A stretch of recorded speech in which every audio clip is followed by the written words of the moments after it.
ଠାକୁରାଣୀ ଅଛନ୍ତି ମା ବରାହୀ ବରାହୀ ଠାକୁରାଣୀ ଅଛନ୍ତି ସେ କୋଉ ଜାଗାରେ?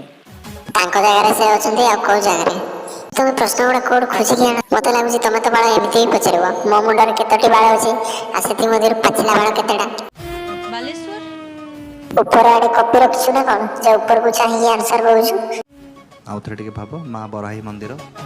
ସିଏ ତ ବାଳ ଆନ୍ସର ହିଁ ଆଣିନି, ଭାବିଲେ କଣ ଉପରୁ ଛିଡ଼ିବ? ବାଳ ତମ ଦିମାଗ। କଣ ପଚାରିଦେଲ ମତେ? ତତେ ନୁହଁରେ ବାଳ, ସେ ଝିଅକୁ ପଚାରିଛନ୍ତି। ବେଶୀ ଗୋଟେ ଆଉ ଚିଲିକାରେ କୋଉ ମେଳା ଫେମସ୍? ତମେ ବାଳ ସୁଧରିବନି। ଚିଲିକା କଥା ଚିଲିକା ଲୋକକୁ ଯାଇକି ପଚାରି ନବ ବାଳ।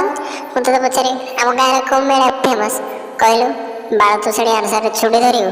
ହଁ, ଘରେ ଯୋଉ ଗୋବର ଲିପାଯାଏ ତାକୁ କ'ଣ କୁହାଯାଏ? ସେ ଗୋବରକୁ ଚମତ୍କାର, ମାର ତାଳି। ବାଳ ତୁମେ କୋଉ ପର୍ବତରେ ତପସ୍ୟା କରି ଏତେ ଜ୍ଞାନ ଅଧ୍ୟୟନ କରିଛ? ତୁ ପରା ବାଳ କହିଲୁ ଯୋଉଟା ଲିପନ୍ତି ସେଇଟା ଗୋବର। ଆହୁରି ବାଳ ଗୋବରକୁ କ'ଣ ବାଳ କୁହାଯାଏ? ବାଳ ଓ ଖାଣ୍ଟି ଓଡ଼ିଆରେ ଶୁଣିବୁ କିରେ ବାଳ? ଖତ ଖତ ଖତର ମା ଇଏ।